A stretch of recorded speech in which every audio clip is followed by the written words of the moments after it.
اور ابھی آپ کو براہ راست لیے چلیں گے وزیر اطلاعات سندھ شرجیل انعام میمن اس وقت گفتگو کر رہے ہیں۔ وہ اگر یہ رائے رکھتے تھے اور آج وہ چیزیں ٹائم اور اسرائیل میں سب کے سامنے آ رہی ہیں تو ظاہر چیزوں کا کہیں نہ کہیں تناسب مل رہے ہیں۔ دوسرے نمبر پہ مولانا عبدالستار عیدی صاحب جو تھے، جو ہم قومی ہیرو سمجھتے ہیں، وہ نان کنٹروورشل تھے، نان پولیٹیکل تھے۔ انہوں نے کہا کہ میرے پاس عمران خان اور حمید کو لائے، انہوں نے مجھے کہا کہ جی بی بی شریف کی حکومت کو جو ہم ریزالو کر دیں۔ تو یہ شخص پپٹ تھا۔ یہ 2018 میں کس طرح اقتدار میں لایا گیا، چھپا گیا، اب سو کالڈ اپنے آپ کو لیڈر کہتا ہے اور ایک پاپولرٹی انجوائے کر رہا ہے ڈیفینیٹلی۔ تو اب اگر وہ سمجھتا ہے کہ میں پاپولر ہوں اور ملک کے ساتھ جو میں کچھ بھی کرنا چاہوں کر سکتا ہوں، اس دنیا میں کیسے نہیں سکتا۔ آپ دیکھیں کہ امریکہ میں ایک پارٹی پاپولر تھی، اس نے کیپٹل ہل پہ حملہ کیا تو 15 سال جو ہے وہ لوگوں نے جیلیں کاٹی۔ یہ نہیں کہ میں پاپولر ہوں، میرے پاس اکثریت ہے تو جو ہے میں کچھ بھی کر سکتا ہوں۔ یہ شرجیل صاحب کے کچرے کے حوالے سے جی کل بھی گولی مارنے کا واقعہ پیش آیا، بچہ وہاں پر پورا ہوا ہے، 24 گھنٹے میں وہاں پر مل نہیں رہا۔ اور دوسرے جو ہے نا اپوزیشن کی جانب سے ایسا ایکٹ میں کوئی ترمیم ہو رہا ہے وہاں سے وضاحت کے لیے۔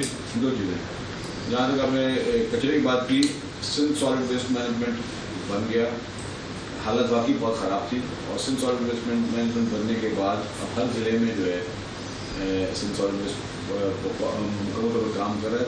ظاہر میں آپ کا بہت بڑا شہر ہے، بہت زیادہ پاپولر اس کی ہے، پاپولیشن ہے، اس کا انفلیکس ہے، لوگوں کو اتنی اویئرنیس نہیں کہ کچرا کہاں پھینکنا جائے، کیا کیا جائے۔ جب آپ کو اب سہولت حکومت دے دی کہ آپ کا دروازہ ناک کر کے آپ کے گھر سے کچرا اٹھایا جا رہا ہے تو برائے مہربانی تعامل کرتے ہیں۔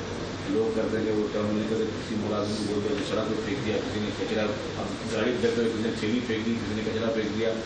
وہ ہمارے پاس انفارچونیٹلی چیزیں، باقی گورنمنٹ اربوں روپے خرچ کر رہی ہے سالڈ ویسٹ مینجمنٹ پر، اربوں روپے، اور بہت سیریسنیس کے ساتھ اس پہ جو ہے کام چل رہا ہے۔ آپ کو ہر چیز نظر بھی آ رہی ہے، پراپر ویجیلنس بھی چل رہی ہے۔ گورنمنٹ جو ہے اس کا پورا فوکس ہے تو کچرا وہ دوسرا بتا حصہ ایکٹ کے بارے میں۔ جی حصہ کے لیے پہلے ہر صوبے کا ایک نمائندہ جیسا تھا، ممبر تھا، سب چیزیں تھیں۔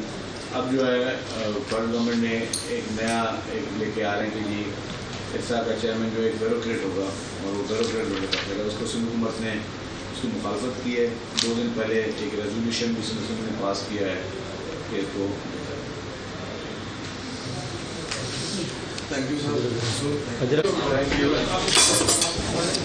سر موبائل پیچھے کر دیں۔